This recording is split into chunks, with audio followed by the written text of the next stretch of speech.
Q4 is here, and let me tell you, it's been a year. So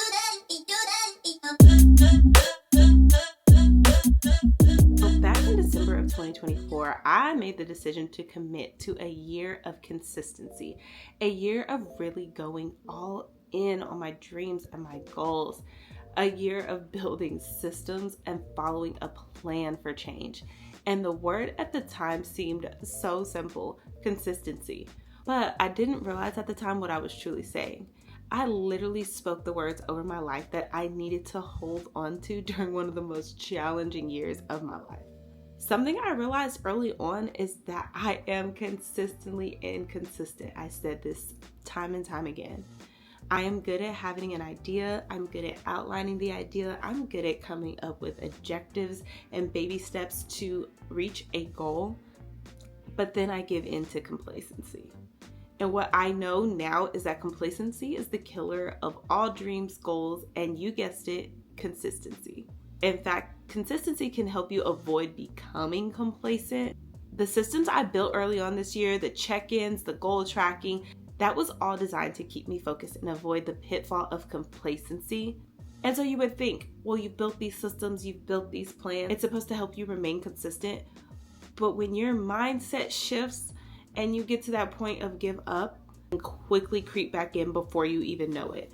So a few months back, while I was planning content for this consistency diary here on my channel, the words contentment and complacency kept popping in my head. Like it just popped up as a thought of an idea that I should write down. So I wrote it down and I moved on, and I said I would research it and come back to it later, and later never came.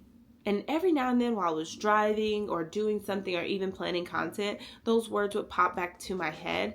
And it was like the Lord was like nudging me and trying to get my attention and trying to get me to really hone in on those words and what they truly mean.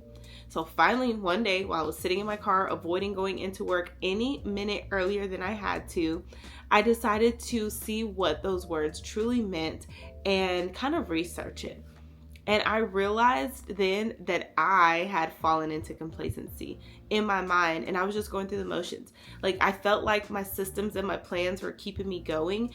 And while in some aspects they were, in other aspects, specifically in my mindset, I had gotten to a complacent point in life. So I'm a definition person. I love definitions. I love understanding the meanings of words. And so I want to explain the difference between complacency and contentment. So contentment is a positive state of mind where you are happy and satisfied with your current situation and you continue to strive to improve. On the other hand, complacency is more like just being okay with where you are and not feeling like there's any room for improvement. Like where I'm at is all that I'm ever going to experience. This is it. I'm not going to grow. I've plateaued. There's nothing left for me. It's almost like living on autopilot. And I missed the warning. I missed the signs telling me that I was headed to a path of complacency, of giving up, of believing that the life that I'm currently living, the life I currently have, is all that I'm going to experience. It's what I'm stuck with. But God did not call us to a place of complacency. In fact, in Proverbs 1:32, he warns us about this. He warns us about complacency. And Paul even urges us to be content in every season, meaning we should find joy and peace in a circumstance, but we should always continue to strive for more, to strive to do what we were called to do.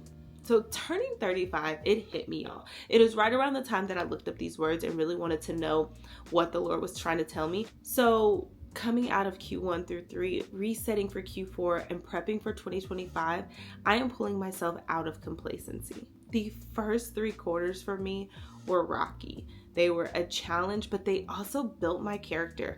And I've accomplished so much, and I refuse to live in complacency and let that mindset steal what God has planned for me.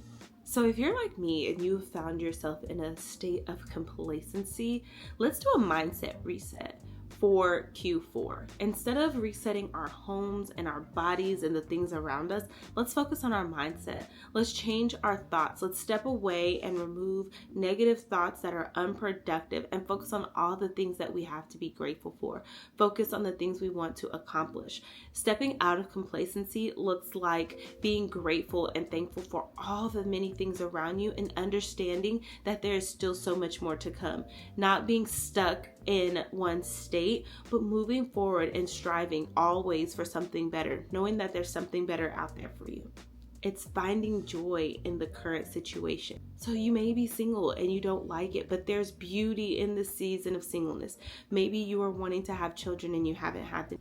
Maybe it's you wanting a new job, or you're just needing a change in life. Figure out what God's trying to show you in this season and keep striving for bigger and better. And let's finish strong.